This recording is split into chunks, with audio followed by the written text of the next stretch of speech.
itu kemarin kalian sudah mengambil data tentang percobaan GGL imbas.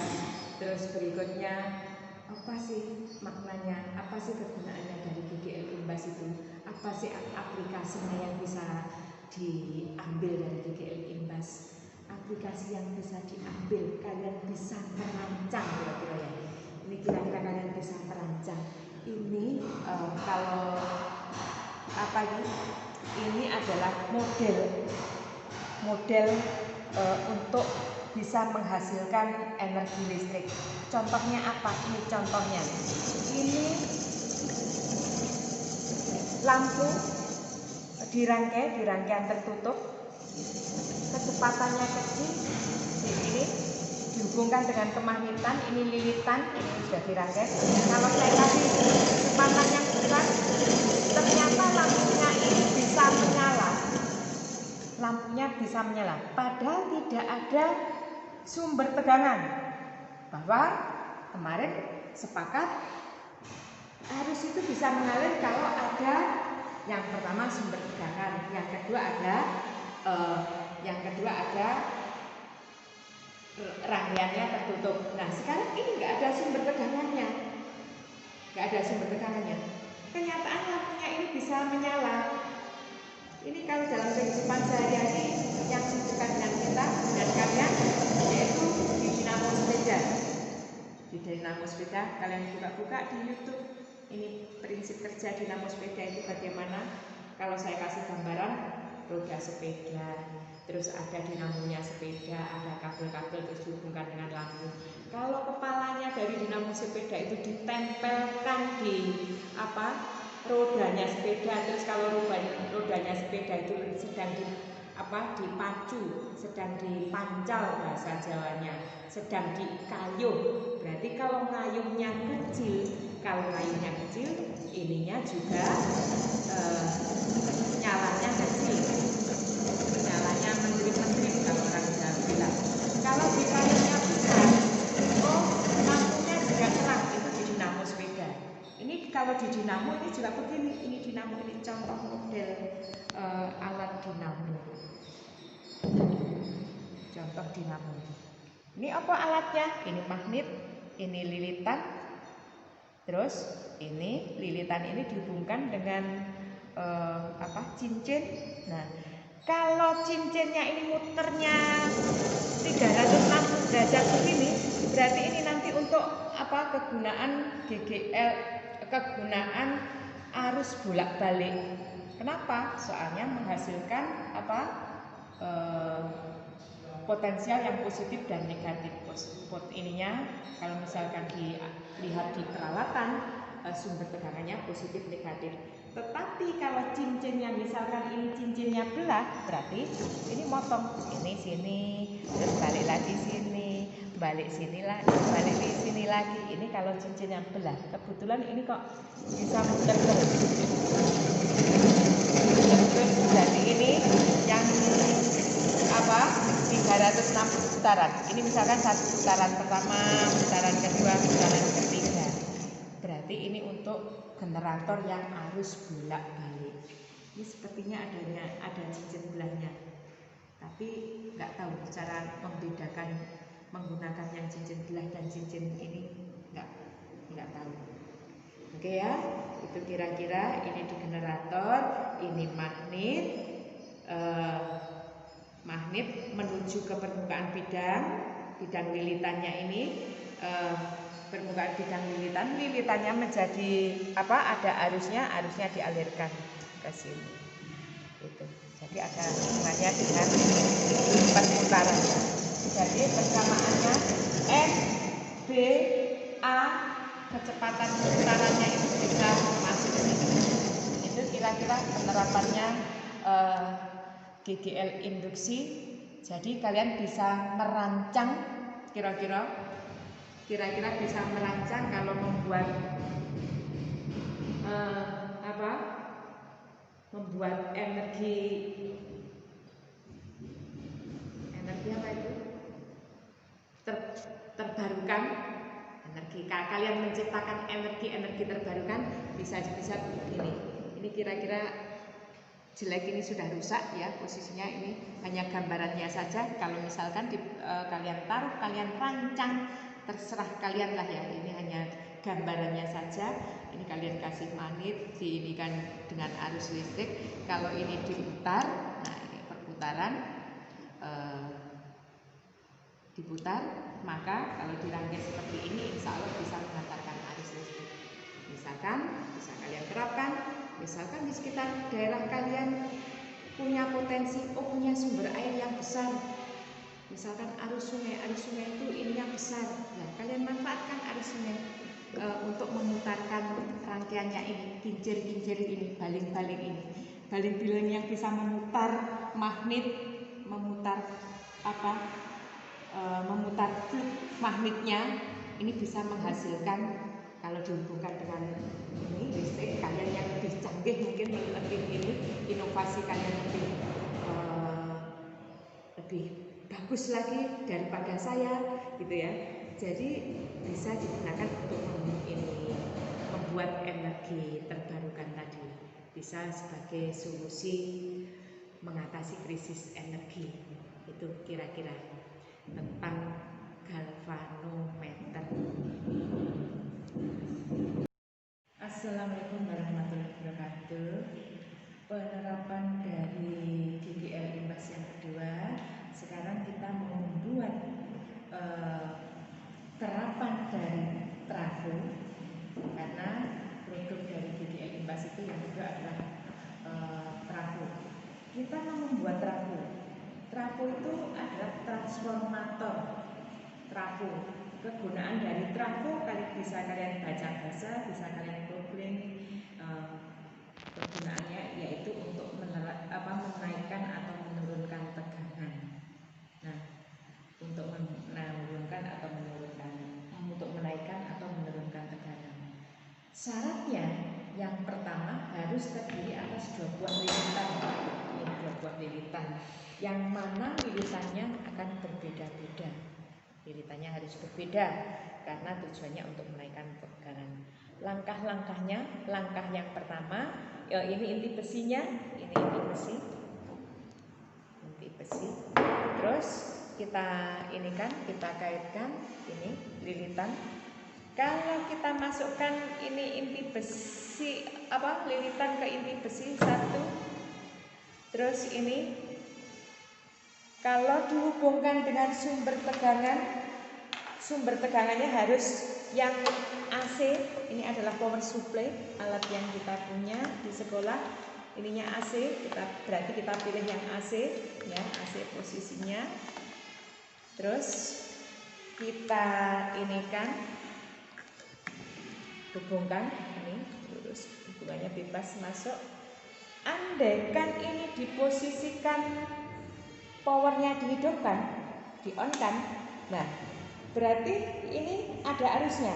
Karena ada arusnya, maka lilitannya ini akan menjadi lilitan yang berarus listrik, sehingga inti besinya akan berubah menjadi magnet.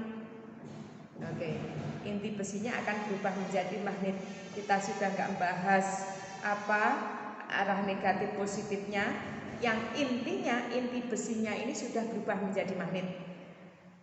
Dengan demikian, kalau intinya besi berubah menjadi magnet, yang dekat dengan lilitan ini berarti kemagnetannya makin besar, kemagnetannya lebih besar dibanding yang jauh di sini. Ini lilitan, ini ya. Berarti kemagnetannya lebih kecil daripada yang dekat dengan lilitan. Karena ini memasuki penampang memasuki penampang inti besi, berarti ada fluknya. Kalau ini kemagnetannya berbeda-beda, berubah, dan magnet itu tadi punya arah, medan magnet punya arah, berarti bisa masuk di sisi sini kemagnetannya. Ya, yang kemagnetannya makin kecil. Kalau ini kita kasih lilitan yang kedua, misalkan saja, berarti di sini ada perbedaan kemagnetan, sini sama sini perbedaan kemagnetan masuk ke penampang berarti di sini ada perubahan flux.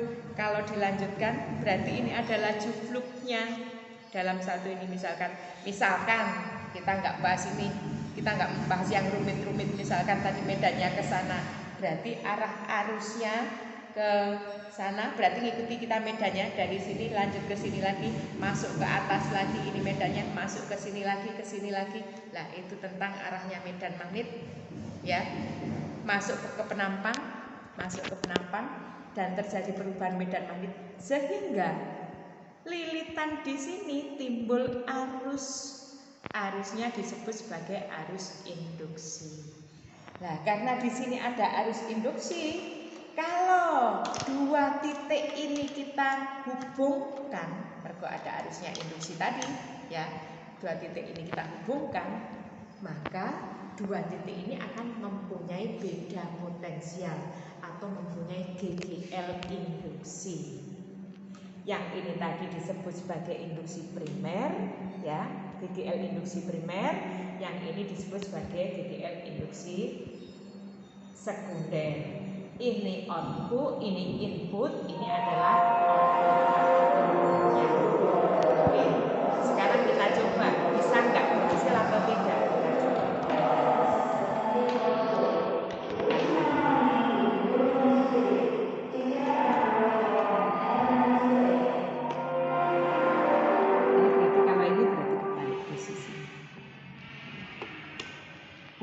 Mentok. Ini contohnya hasilnya. Sekarang kita balik posisinya. Oke, tadi sampai mentok ya. Tadi ya. Terpantau ya. Ya. Oke. Kita lihat. Kita balik posisinya.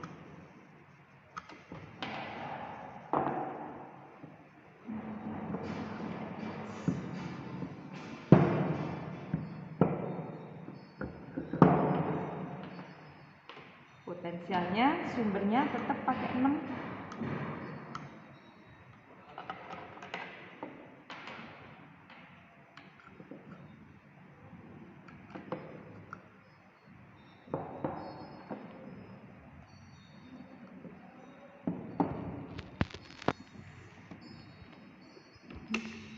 Gimana? Ada. Inilah trafo, ya. Ininya pemanfaatannya trafo. Kalau lilitannya besar ke lilitannya kecil berarti menurunkan tegangan.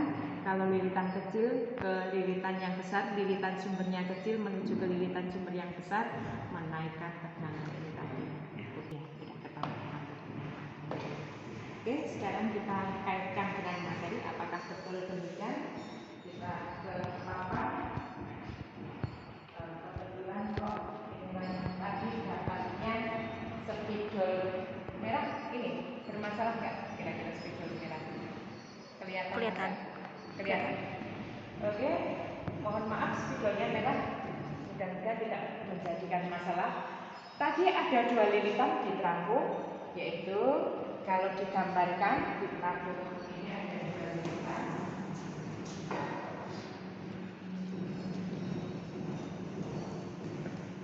Ini inti besinya tadi. Begini kira-kira gambarnya, mohon maaf.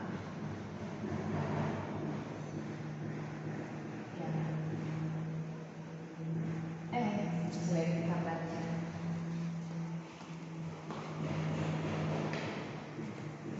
Ini.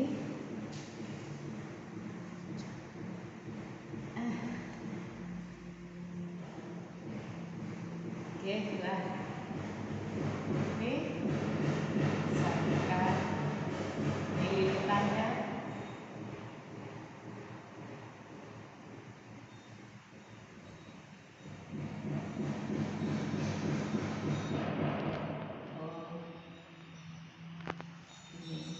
Jadi ada dua kutub. Awalnya ini tadi dihubungkan dengan apa? Namanya power supply yang dihubungkan dengan tegangan AC, ya, tidak diubah ke DC lagi, enggak, tetapi masih kita pakai tegangan AC, ya. AC berarti ini VAC. Ini tandanya bolak-balik, berarti simbol tegangan AC. Misalkan ini titiknya itu diberi nama AB. Nah, ini kalau ada hubungan dengan sumber tegangan, berarti lilitannya itu menjadi ada arusnya. Misalkan ini ada arusnya. Lilitannya ada arusnya, kita anggap saja ini lilitan ada arusnya, berarti kemagnetannya arahnya ke bawah. Maaf kalau salah, ini kemagnetannya ke bawah. Jauh dari, kebetulan di lilitan kedua juga ada dipasangkan lilitan begitu juga.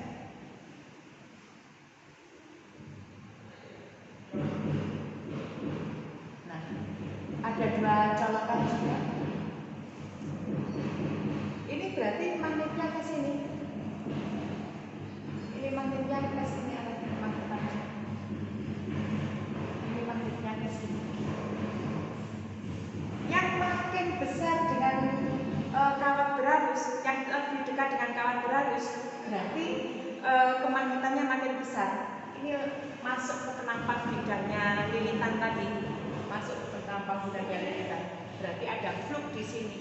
Kalau ada perbedaan flux di sini, titik sini, titik sini, titik situ, titik sana, titik sono, ya, berarti ada perubahan medan magnet.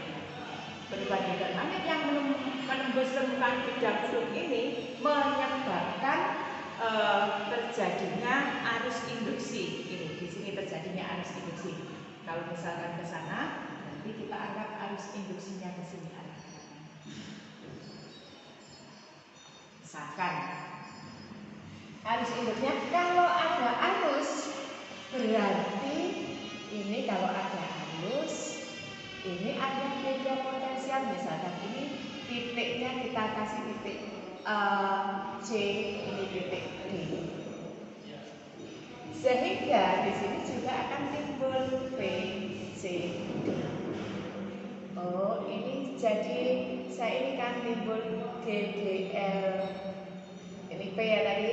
P itu kalau salah-salah simbol, salah-salah ini mohon maaf lah, salah-salah apa persepsi. GGL ini, P ini, inilah GGL primernya, inputnya. Terus ini PCD, berarti ini GGL outputnya.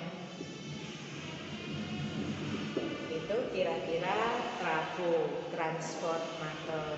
Oke, ini tadi mudah-mudahan konsep tadi bisa dipahami. Berikutnya dengan persamaan.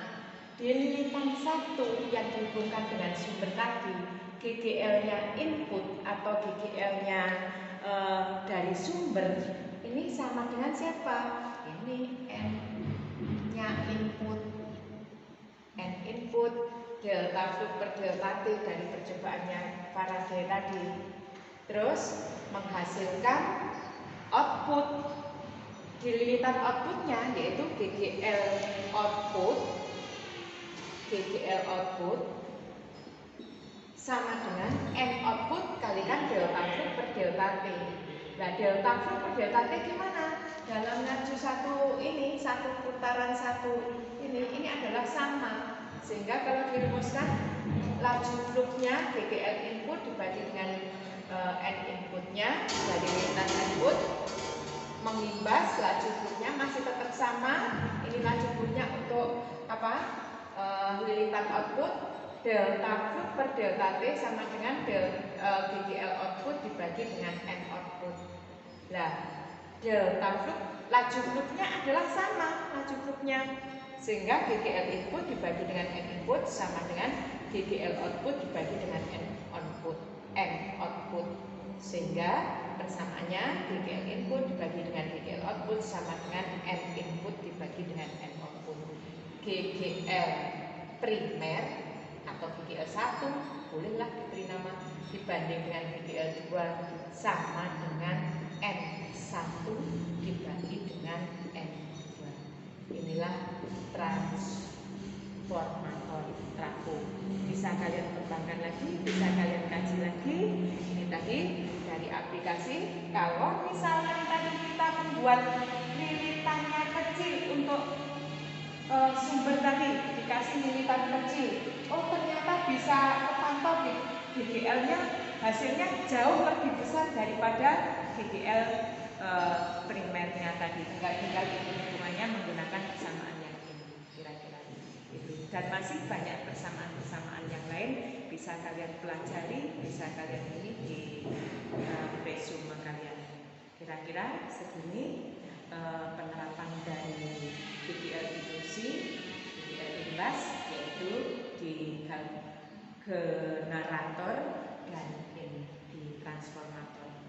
Ya, sampai di sini mudah-mudahan menjadikan ilmu yang manfaat, barokah, sebagai bekal kalian untuk kehidupan kalian, apalagi kalau digunakan untuk ibadah kalian kelak. Misalkan kalian sudah menjadi orang sukses, jangan lupakan ibadah kalian yang menyebabkan